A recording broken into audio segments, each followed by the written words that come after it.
दोस्तों ये कहानी कैथरीन नाम की एक लड़की की है जिसकी शादी एक बूढ़े आदमी से करा दी जाती है। लेकिन जब वो आदमी उसकी शारीरिक जरूरतों को पूरा नहीं कर पाता तो कैथरीन को मजबूरन अपने नौकर के साथ संबंध बनाना पड़ता है। कहानी की शुरुआत में हम कैथरीन नाम की एक लड़की को देखते हैं जिसकी शादी अलेक्जेंडर नाम के एक आदमी से हो रही थी। अलेक्जेंडर एज में कैथरीन से बहुत बड़ा था, पर वो शहर के सबसे अमीर आदमी बोरिस का इकलौता बेटा था। अब क्योंकि कैथरीन बहुत गरीब थी इसलिए उसने पैसों के लिए अलेक्जेंडर से शादी कर ली थी। फिर शादी की पहली रात को एना नाम की एक मेड कैथरीन को उसकी नाइट ड्रेस पहनाती है। वो कैथरीन से पूछती है कि क्या तुम नर्वस हो, तो कैथरीन कहती है कि नहीं, मैं ठीक हूँ। फिर थोड़ी देर बाद अलेक्जेंडर सुहागरात मनाने के लिए अपने कमरे में आता है। वो कैथरीन से कहता है कि अब से तुम इसी घर में रहोगी और कभी भी बाहर नहीं जाओगी। पर कैथरीन उसे कहती है कि मुझे बाहर घूमना पसंद है, उससे मुझे ताजी हवा मिलती है। अब इससे पहले कि वो आगे कुछ बोल पाती, अलेक्जेंडर उसे बोलता है कि अपने कपड़े उतारो। कैथरीन भी अपने कपड़े उतार देती है, लेकिन फिर अलेक्जेंडर उसे हाथ तक नहीं लगाता और थोड़ी देर बाद वो सो जाता है। अब अलेक्जेंडर ने उसे घर से बाहर निकलने से मना किया था, इसलिए कैथरीन को उस घर के अंदर ही बंद करके रखा जाता है। वहीं घर की सारी मेड्स कैथरीन का ख्याल रखती थी, पर कैथरीन के लिए वो घर किसी जेल से कम नहीं था। रात को कैथरीन एलेक्स के साथ ही सोती थी, पर एलेक्स उसे कभी भी हाथ नहीं लगाता था। वहीं बोरिस और एलेक्स की आपस में बिल्कुल नहीं बनती थी, इसलिए बोरिस कैथरीन को कहता है कि चाहे कुछ भी हो तुम एलेक्स को बच्चा मत देना। वो उसे ये भी कहता है कि जब तक तुम्हारा पति तुम्हारे पास ना आ जाए तब तक तुम मत सोना। दरअसल एलेक्स रात को बहुत लेट आता था, इसलिए बोरिस ने कैथरीन के कमरे में एक मेड रखी थी ताकि जब भी कैथरीन सोने की कोशिश करे तो वो मेड उसे जगा दे। फिर एक दिन ऐसे ही एलेक्स टल्ली होकर कैथरीन के कमरे में आता है और वो उसे फिर से उसके कपड़े उतारने को कहता है। कैथरीन भी उसकी बात मानकर अपने कपड़े उतार देती है, लेकिन तभी एलेक्स उसे दीवार की तरफ मुंह करने को बोलता है, जिसके बाद वो उसे कुछ देर तक घूरता है और फिर सो जाता है। फिर अगले दिन हम देखते हैं कि एलेक्स और बोरिस अपने अपने बिजनेस के काम के लिए शहर से बाहर चले जाते हैं। अब कैथरीन घर पर बिल्कुल अकेली थी और उसके साथ सिर्फ उसकी मेड एना थी। अब कैथरीन को कोई रोकने वाला भी नहीं था, इसलिए वो मौका देखकर घर से बाहर निकल जाती है और वहां ताजी हवा खाने लगती है। फिर एक दिन कैथरीन को नौकरों के कमरे से कुछ आवाजें सुनाई देती है, तो वो वहां जाकर चेक करती है। वहां पर वो देखती है कि कुछ आदमी मिलकर एना को परेशान कर रहे थे।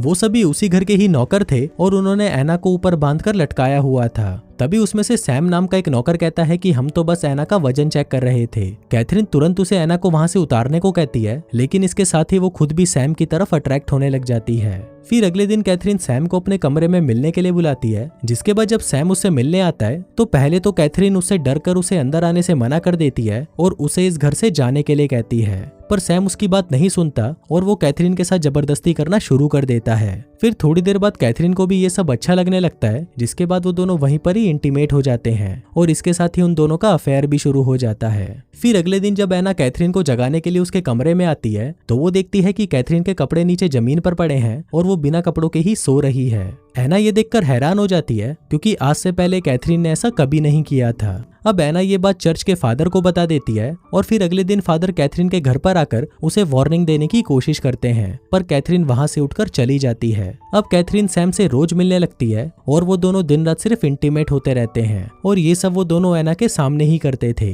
फिर एक दिन एना कैथरीन को बताती है कि बोरिस लौट आया है और वो भी खेतों में है, शायद वो शाम तक घर वापस आ जाएगा। फिर शाम को जब बोरिस घर पर आता है तो वो डिनर करते वक्त एना से उसकी फेवरेट शराब मांगता है, पर एना को पता चलता है कि बोरिस के जाने के बाद उसके पीछे से सारी शराब कैथरीन ने ही खत्म कर दी थी। फिर एन बोरिस के पास आती है और उसे कहती है कि आपकी शराब खत्म हो चुकी है। अभी सुनकर बोरिस बहुत गुस्सा हो जाता है और वो एना को डांटने लगता है और सजा के तौर पर उसे जानवरों की तरह चलने के लिए कहता है।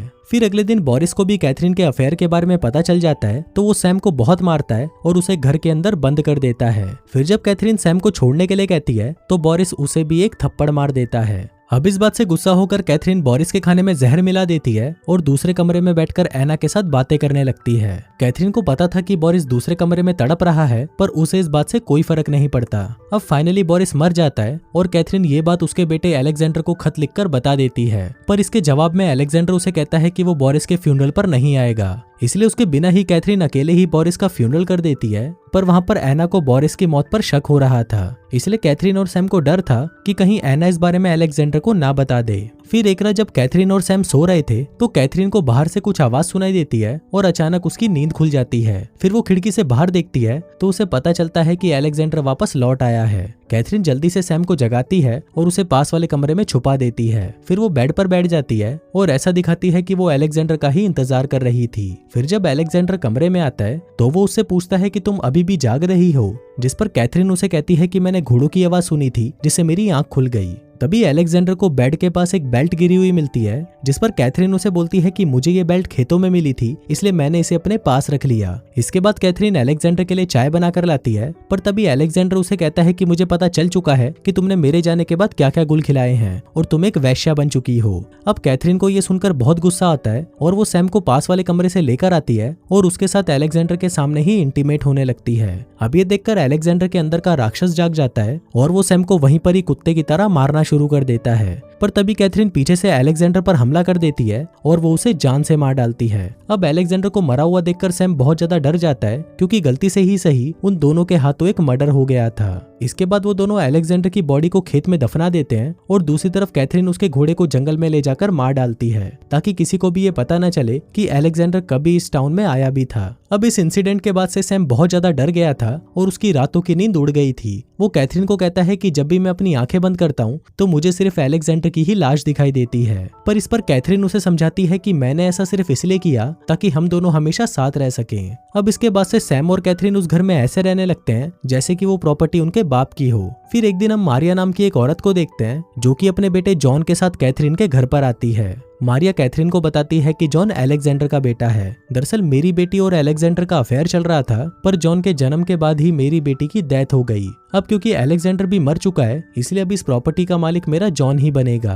पर इस पर कैथरीन उसे बोलती है कि मेरा पति मरा नहीं, बस वो लापता है। अब इसके बाद कैथरीन को ना चाहते हुए भी उन दोनों को अपने घर पर रखना पड़ता है। पर इस बात से सैम को बहुत बुरा लगता है और वो उसके घर को छोड़कर वापस नौकरों के साथ रहने उनके कमरे में चला जाता है। दूसरी तरफ जब कैथरीन को पता चलता है कि वो प्रेग्नेंट है तो वो ये बात सैम को बताने जाती है, पर सैम ये बात सुनकर गुस्सा हो जाता है और वो कैथरीन को वहां से जाने को कहता है। फिर एक दिन कैथरीन किसी बात से जॉन को डांटने लगती है तो जॉन गुस्सा होकर वहां से भाग जाता है। फिर कुछ देर बाद सैम को जॉन एक झरने के पास बैठा हुआ मिलता है तो वो उसे उठाकर वापस घर ले आता है। वो मारिया से कहता है कि जॉन झरने के पास बैठा था और ठंड से मर रहा था, लेकिन मारिया उल्टा उस पर ही गुस्सा हो जाती है और उसे कहती है कि तुम्हारी इस घर में आने की हिम्मत कैसे हुई। अभी सुनकर सैम चिढ़ जाता है और वहां से चला जाता है। कैथरीन भी सैम के पीछे जाती है और उसे मनाने की कोशिश करती है, पर सैम बहुत जिद्दी होता है और वो कैथरीन से कहता है कि मैं यहाँ से चला जाऊंगा, पर कैथरीन किसी तरह उसे यहाँ पर रोक लेती है। फिर इसके बाद कैथरीन मारिया के पास आती है और उसे कहती है कि जॉन का मैं ध्यान रख लूंगी और तुम सोने चली जाओ।